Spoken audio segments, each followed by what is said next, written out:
കുവൈറ്റിലെ തൊഴിലാളി ക്യാമ്പിൽ മരിച്ചവരിൽ 9 മലയാളികളെ തിരിച്ചറിഞ്ഞു. മൃതദേഹങ്ങൾ തിരിച്ചറിയാൻ വിരലടയാള പരിശോധന നടത്തും.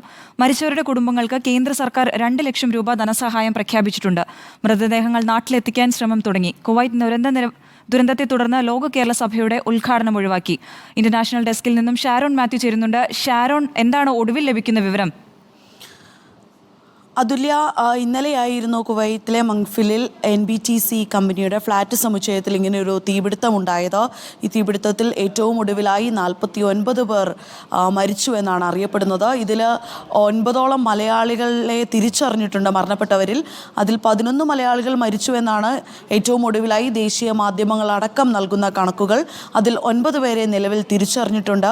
50ഓളം പേർക്ക് പരിക്കേറ്റിട്ടുണ്ട്. പലരുടെയും പരിക്ക് ഗുരുതരമാണെന്നാണ് വിദേശകാര്യ മന്ത്രാലയവും നിലവിൽ പുറത്തുവിടുന്ന കണക്കുകൾ. അതിൽ ഇപ്പോൾ മൃതദേഹങ്ങൾ തിരിച്ചറിയാനുള്ള വിരലടയാള വിദഗ്ധരുടെ പരിശോധനയും അതിനോടകം തന്നെ DNA പരിശോധന ഉൾപ്പെടെയുള്ളവ നടത്തുന്നു എന്നാണ് ഏറ്റവും ഒടുവിലായി ഇന്ത്യൻ വിദേശകാര്യ സഹമന്ത്രി ദേശീയ മാധ്യമങ്ങളോട് പ്രതികരിച്ചിരിക്കുന്നത്.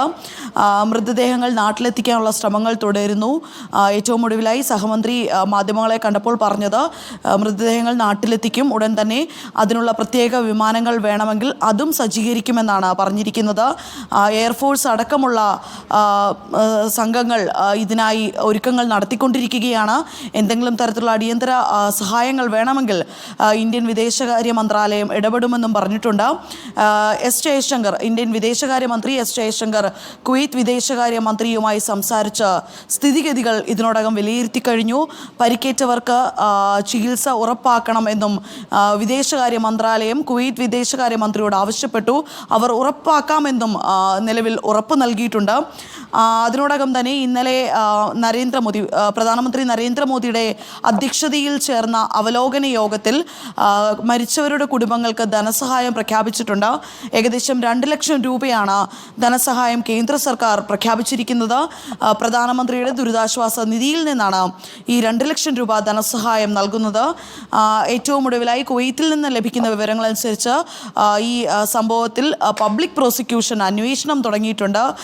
കുവൈറ്റ് വിദേശകാര്യ മന്ത്രാലയം ഈ അന്വേഷണങ്ങളെല്ലാം ഉറപ്പുവരുത്തുന്നുണ്ട്. അതുപോലെ തന്നെ കെട്ടിടങ്ങൾക്കെല്ലാം ലൈസൻസുകൾ ഉണ്ടോ എന്നുള്ള തരത്തിലുള്ള പരിശോധനകളും ഇതിനോടകം നടത്തുമെന്നും കുവൈത്തിൽ നേരത്തെ 9 മലയാളികളെ തിരിച്ചറിഞ്ഞിട്ടുണ്ട്. നേരത്തെ പുറത്തു വന്ന വിവരങ്ങൾ പ്രകാരം 11ഓളം മലയാളികൾ ഉണ്ടെന്നാണ്. ഇവരെക്കുറിച്ച് എന്തെങ്കിലും വിവരം ലഭ്യമായിട്ടുണ്ടോ?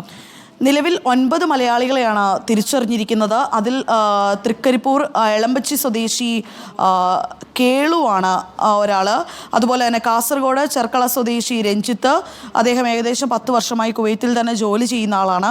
പിന്നെ പാമ്പാടി സ്വദേശി സ്റ്റീഫൻ എബ്രഹാം സാബു, പന്തളം സ്വദേശി ആകാശ് S നായർ, കൊല്ലം സ്വദേശി ഷമീർ, പത്തനംതിട്ട വാഴമുട്ടം സ്വദേശി PV മുരളീധരൻ, കൊല്ലം സ്വദേശിയായ ലൂക്കോസ്, പുനലൂർ നരിക്കൽ വാഴവിള സ്വദേശിയായ സാജൻ ജോർജ്, കോന്നി അട്ടച്ചാക്കൽ സ്വദേശി സജു വർഗീസ് എന്നിവരാണ് ഈ 9 മരണപ്പെട്ട മലയാളികൾ ഉൾപ്പെടുന്നത്. 11 പേർ മരിച്ചിട്ടുണ്ട്. അതിൽ ബാക്കി 2 പേരെ തിരിച്ചറിയാനുണ്ട് എന്നാണ് ഏറ്റവും ഒടുവിൽ ആയിട്ട് മനസ്സിലാക്കുന്നത്. അല്പസമയത്തിനുള്ളിൽ കേന്ദ്ര സഹമന്ത്രി കൃതിവർദ്ധൻ സിംഗ് കുവൈത്തിൽ എത്തിച്ചേരും. അദ്ദേഹം ഇന്ന് കുവൈത്തിലേക്ക് യാത്ര തിരിക്കുമെന്നാണ് ദേശീയ മാധ്യമങ്ങൾ റിപ്പോർട്ട് ചെയ്യുന്നത്. മാധ്യമങ്ങളോട് പ്രതികരിച്ചിരുന്നു. ഈ സംഭവം നടന്നത് വലിയ ദുഃഖകരമാണ്. കുവൈത്തിലെ വിദേശകാര്യ മന്ത്രാലയവുമായി നിരന്തരമായി പ്രധാനമന്ത്രിയും ഇന്ത്യൻ വിദേശകാര്യമന്ത്രി എസ് ജയശങ്കറും കാര്യങ്ങൾ വിലയിരുത്തുന്നുണ്ട്. ചികിത്സാ വിവരങ്ങൾ അടക്കമുള്ളവ ഇന്ത്യൻ വിദേശകാര്യ മന്ത്രാലയം ശേഖരിക്കുന്നുണ്ട് എന്നും സഹമന്ത്രി അല്പസമയം മുൻപ് ദേശീയ മാധ്യമങ്ങളോട് പ്രതികരിച്ചിരുന്നു.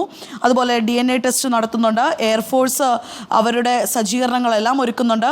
അത്യാവശ്യ ഘട്ടങ്ങൾ വന്നാൽ ഇവിടുന്ന് വിമാനങ്ങൾ അയച്ച് മൃതദേഹങ്ങൾ നാട്ടിലെത്തിക്കാനുള്ള തയ്യാറെടുപ്പുകൾ നടത്തുന്നുണ്ട് എന്നാണ് ഏറ്റവും ഒടുവിലായി ലഭിക്കുന്ന വിവരങ്ങൾ. ഷാരോൺ, മറ്റൊരു കാര്യം കൂടി, ഇപ്പോൾ ഈ തീപിടുത്തത്തിൽ ഗുരുതരമായി പൊള്ളലേറ്റ നിരവധി ആളുകൾ വിവിധ ആശുപത്രികളിൽ ഇപ്പോൾ ചികിത്സയിലാണല്ലോ. ഇപ്പോൾ അവിടെ നിന്ന് ലഭ്യമാകുന്ന വിവരങ്ങൾ അനുസരിച്ച് പലരുടെയും നില ഗുരുതരമാണ് എന്ന വിവരങ്ങളാണ് ഈ കുവൈറ്റ് മാധ്യമങ്ങളൊക്കെ റിപ്പോർട്ട് ചെയ്യുന്നത്. അപ്പോൾ ഈ മരണസംഖ്യ ഇനിയും ഉയരാനുള്ളൊരു സാധ്യത നിലനിൽക്കുന്നുണ്ടോ? രഞ്ജിത്ത്, മരണസംഖ്യ ഉയർന്നേക്കാമെന്നുള്ള റിപ്പോർട്ടുകളുണ്ട്. 50 പേരോളമാണ് ഇപ്പോൾ വിവിധ ആശുപത്രികളിൽ ചികിത്സയിലുള്ളത്. അതിൽ കൂടുതലും ഇന്ത്യക്കാരാണെന്നാണ് മനസ്സിലാക്കാൻ സാധിക്കുന്നത്.